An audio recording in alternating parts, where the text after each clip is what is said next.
السلام علیکم ورحمۃ اللہ وبرکاتہ۔ دوستو، لائیو وظیفہ چینل میں آپ لوگوں کا ایک مرتبہ پھر سے ویلکم ہے، سواگت ہے، خیر مقدم ہے، استقبال ہے۔ رمضان المبارک بہت نزدیک ہے، مجھے لگتا ہے کہ ایک ہفتہ بھی نہیں بچا ہوا ہے، اور آپ تمام لوگوں کو سب سے پہلے تو ایڈوانس میں رمضان المبارک کی بہت بہت مبارکباد ہے۔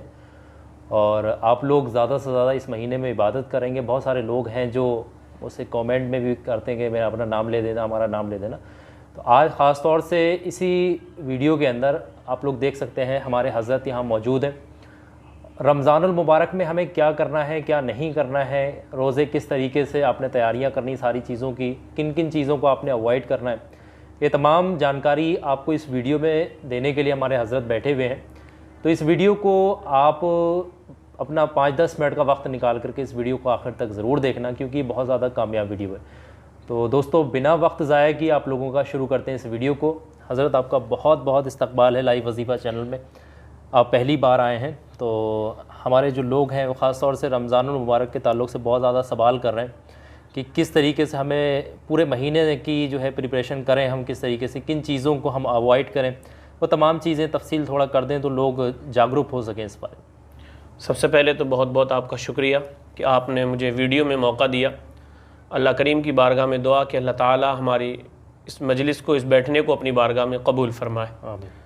اللہ تعالیٰ نے قرآن مقدس کے اندر ارشاد فرمایا کہ اے ایمان والو، تم پر روزے فرض کیے گئے جیسا کہ تم سے پہلے والوں پر روزے فرض کیے گئے، اس لیے تاکہ تم روزہ رکھ کر کے تقوی حاصل کر سکو۔ روزے کا جو اصل مقصد ہے، روزہ رکھنے کا جو اصل مقصد ہے، جس لیے اللہ تعالیٰ نے ہمیں یہ رمضان عطا فرمایا، ایک مہینے کے روزے ہمیں عطا فرمائے، اس کا مقصد یہ ہے کہ ہمارے دل کے اندر تقوی پیدا ہو۔ اب تقوی کسے کہتے ہیں؟ تقوی کہتے ہیں اللہ کے ڈر کو۔ اللہ کا ڈر جس دل کے اندر ہوتا ہے وہی متقی ہوا کرتا ہے۔ جس دل کے اندر اللہ کا ڈر ہوتا ہے وہ گناہوں سے بچا کرتا ہے۔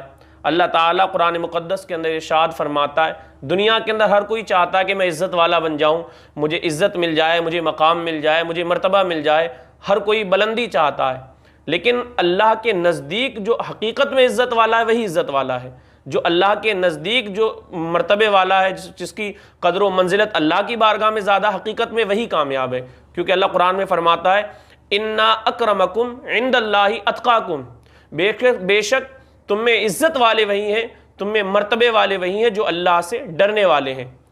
تو اس سے پتہ چلا کہ جو روزہ رکھتے ہیں، جو عبادت کرتے ہیں رمضان المبارک کے اندر، تو وہ تقوی حاصل کر لیا کرتے ہیں۔ رمضان المبارک میں جب روزہ رکھتا ہے، بھوک و پیاس کی شدت ہوتی ہے، تو انسان کے دل کے اندر اللہ کا خوف ہوتا ہے، اللہ کی محبت اس کے دل کے اندر جلوگر ہوتی ہے، کیونکہ رمضان ہی ایک ایسی عبادت ہے جس کے ذریعے سے بندہ واقعی اللہ کا خلوص قرب پا لیا کرتا ہے، واقعی اللہ کے نزدیک ہو جایا کرتا ہے۔ باقی اگر انسان نماز پڑھے تو اس لیے بھی نماز پڑھ سکتا ہے کیونکہ یہ نماز پڑھتے ہوئے لوگ دیکھتے ہیں۔ نماز ظاہری عبادت کا نام ہے، تو اس کے اندر یہ ہو سکتا ہے کہ کہیں ایسا نہ ہو کہ کسی کو راضی کرنے کے لیے یہ کام کر رہا ہو، لوگوں کو خوش کرنے کے لیے کر رہا ہو، اسی طریقے سے مال و دولت کو خرچ کرتا ہے، تو وہاں بھی یہ بات پیدا ہو سکتی ہے کہ یہ کہیں لوگوں کو دکھانے کے لیے، اپنے آپ کو اس لیے کہ میں بہت بڑا امیر ہوں، اللہ نے مجھے نوازا ہے، میں اللہ کے نام پہ پیسہ خرچ کرتا ہوں، تو ہو سکتا ہے یہ اس لیے کرتا ہو۔ لیکن جہاں بات آتی ہے یہ روزے کی، جہاں بات آتی ہے رمضان المبارک کے اندر روزے رکھنے کی، تو یہ ایک ایسی عبادت ہے جو انسان کے خود کو معلوم ہوا کرتا ہے، اس کے علاوہ اس روزے کے بارے میں کوئی نہیں جانتا۔ لیکن اس روزے کو وہی لوگ پورا کرتے ہیں جن کے دل کے اندر اللہ کی محبت ہوا کرتی ہے، جنہیں اللہ سے پیار ہوا کرتا ہے۔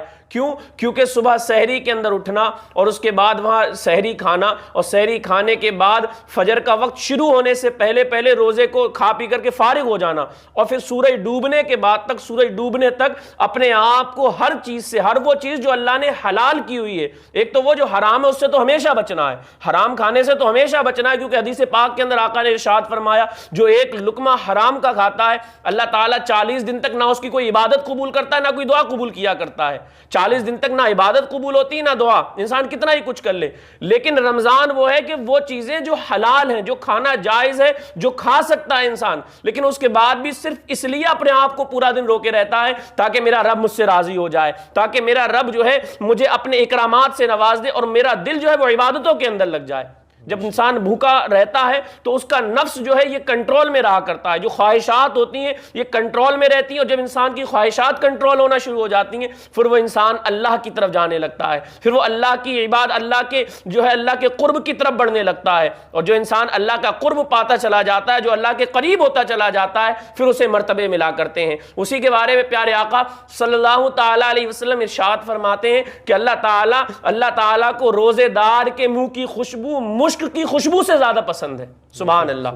مشک کی خوشبو، مشک ایک ایسی اتنی قیمتی چیز ہے جو ہرن کی جو ہے ریڑھ کی ہڈی کے اندر نکلتی ہے، اور یہ اصلی مشک مل جائے تو اس کی خوشبو جو ہے بہت دور سے پہچانی جایا کرتی ہے، ایک ایسی خوشبو کا نام ہے، لیکن اس خوشبو سے بھی زیادہ اللہ کو روزے دار کی منہ کی بو پسند ہوا کرتی ہے۔ روزے دار کے منہ کی جو خوشبو نکلتی ہے، جو بھاپ نکلتی ہے، اس سے پیدا ہونے والی جو خوشبو ہوتی ہے وہ اللہ کو محبوب ہوا کرتی ہے۔ اب سوچے تو صحیح اللہ کا کتنا بڑا انعام، کتنا بڑا اکرام، کیسا کریم ہے ہمارا رب۔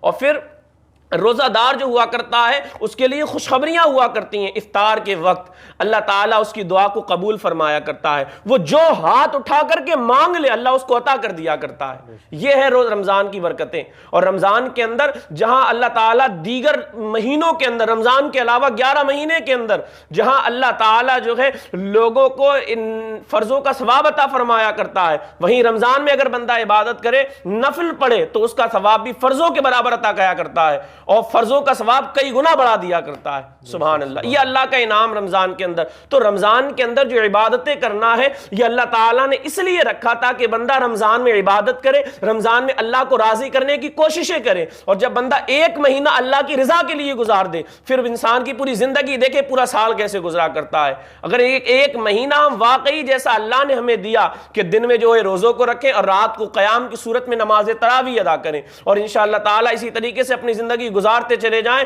تو اس کے اندر جو ہے لمحہ لمحہ اللہ تعالیٰ ہمیں برکتیں، رحمتیں عطا فرمایا کرتا ہے۔ اور کیسی برکتیں رمضان کے اندر ہوتی ہیں، کیسی نعمتیں، کیسی رحمتیں اللہ تعالیٰ، کیسی جو ہے برکتیں عطا فرماتا ہے، جہاں اور دنوں کے اندر اور ایام کے اندر ایک وقت کے اندر ایک سالن انسان کو بڑی مشکل سے ملتا ہے، ایک سبزی کھانے کے لیے بڑی مشکل سے ملتی ہے، لیکن جب رمضان کا مہینہ آتا ہے تو چاہے وہ سحری کا وقت ہو چاہے افطار کا، دسترخوان بھرے کے بھرے نظر آتے ہیں۔ وہ گھر جو دیگر مہینوں کے اندر جو ہے بظاہر فاقہ کشی یا بہت غربت، بہت تنگ دستی کی زندگی گزارتے ہیں، لیکن رمضان میں ان کے گھر میں بھی کھانے کی فراوانیاں ہوتی ہیں۔ تو یہ سب اللہ کا انعام ہے اور اس کی برکتیں ہیں کہ اس رمضان کی یہ برکتیں، رحمتیں اور نعمتیں لے کر کے آیا کرتا ہے۔ اور یہ رمضان کیوں نہ آئے؟ کیونکہ رمضان جو ہے یہ عبادت کے لیے بنایا ہے۔ اللہ تعالیٰ نے اس لیے بنایا، اے میرے بندے تو نے پورے سال اپنی مرضی سے جو چاہا وہ کیا، جیسے چاہا ویسے کھایا، میں نے سب حلال چیزیں تجھ پر جو ہے عام کر دی، تو جو چاہ وہ کھا، لیکن اس ایک مہینے کے اندر اگر میری رضا کی خاطر بندہ ایک مہینہ رمضان کے روزے رکھ لے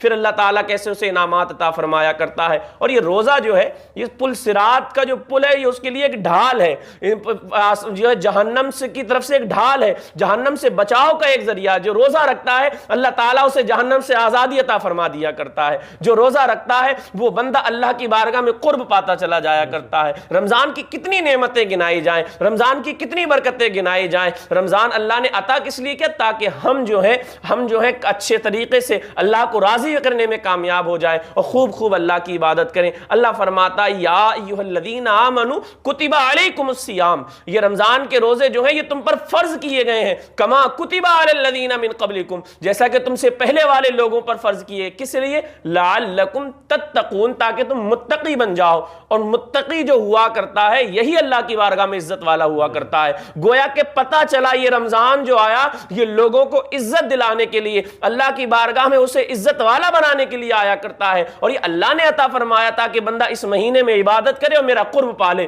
میری بارگاہ میں عزت والا بن جائے۔ اور جو اللہ کی بارگاہ میں عزت والا ہو پھر اسے جو ہے کسی چیز کی پرواہ نہیں ہوا کرتی۔ اللہ اکبر۔ تو ہمیں چاہیے کہ ہم خوب اللہ کو راضی کرنے کی کوششیں کریں، خوب عبادتیں کریں، اللہ کریم ہم پر فضل فرمائے۔ بے شک۔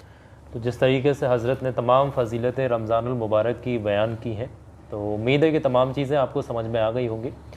ایک آخر میں ایک چیز اور حضرت سے ہم جانیں گے، حضرت جب انسان روزہ رکھتا ہے، روزے کی حالت میں ہوتا ہے تو اس کو کیا کیا چیزوں سے پرہیز کرنا چاہیے ایسے روزے کی حالت میں؟ آج کل کے ٹائم میں دیکھا جاتا ہے لوگ ٹی وی چلاتے ہیں، پکچریں دیکھتے ہیں، گانے سنتے ہیں، اور ان تمام چیزوں کے بارے میں تھوڑا سا آپ روشنی ڈالیں تو۔ دیکھیں رمضان جو ہے یہ اللہ کی عبادت کا مہینہ، اللہ کو راضی کرنے کا مہینہ، اب اس مہینے کے اندر رہ کر کے کوئی حرام کام کرے، چاہے وہ گانے باجے ہوں، چاہے وہ زبان سے فضولیات بکنا، روزہ صرف بھوکا رہنے کا نام نہیں، حقیقت میں روزہ صرف کھانے پینے سے رک جانے کا نام نہیں، بلکہ روزہ اپنے جسم کے ہر حصے کو گناہوں سے بچانے کا نام، بے شک، اپنے جسم کے ہر حصے کو، آنکھ کو حرام چیزوں کی طرف دیکھنے سے بچانا، بے پردہ جو ہے خواتین کی طرف، جو ہے نامحرم عورتوں کی طرف نگاہیں دوڑانے سے بچانا اپنے آپ کو، اور جو ہے حرام چیزوں کی طرف دیکھنے سے بچانا۔ اسی طریقے سے کانوں کا بھی روزہ ہے، کانوں کا روزہ کیا؟ حرام سننے سے بچانا، جو کسی کی غیبت، چغلی، تیری میری برائیاں سننے سے بچانا، گانے باجے، فلمیں اور ان تمام چیزوں کی آوازوں کو کان سے سننے سے بچانا، آنکھوں کو جو ہے ناجائز و حرام چیزیں دیکھنے سے بچانا، اسی طریقے سے اپنے پیروں کو ہر اس کام سے بچانا جو کام یہ پیر حرام کی طرف چل کر کے جائیں، اسی طریقے سے ہاتھوں کو حرام چیزوں کے پکڑنے سے روکے رکھنا، گویا کہ پورے جسم کو جو ہے اللہ کی جو چیزیں جو اللہ کی نافرمانی والی ہیں ان چیزوں سے روک لینے کا نام روزہ ہے۔ اس لیے چاہیے اگر روزے کی واقعی جو ہے لذت چاہتے ہیں، واقعی روزے کا انعام جو اللہ کی بارگاہ سے ملتا ہے وہ چاہتے ہیں، تو پھر اپنے آپ کو ہر گناہ سے روکیں، پھر دیکھیں اس کی کیسی برکتیں ملتی ہیں، پھر اس کی کیسی رحمتیں نازل ہوا کرتی ہیں۔ بے شک۔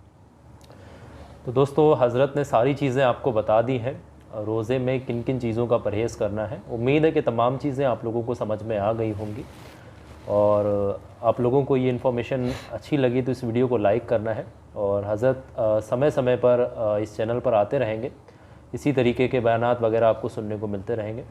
تو ویڈیو کو لائک ضرور کرنا، اور اپنے کچھ قریبی دوستوں رشتہ داروں میں زیادہ سے زیادہ اس ویڈیو کو بھیجنا ہے، تاکہ رمضان المبارک میں یہ امپورٹنٹ انفارمیشن جو ہے لوگوں تک پہنچ سکے، لوگ اس بیان کو سن کر کے، ان تمام چیزوں کو سن کر کے جاگروک ہو سکیں، اور جو غلط ڈائریکشن میں ہے وہ بچ سکیں، اور زیادہ سے زیادہ عبادت کر سکیں۔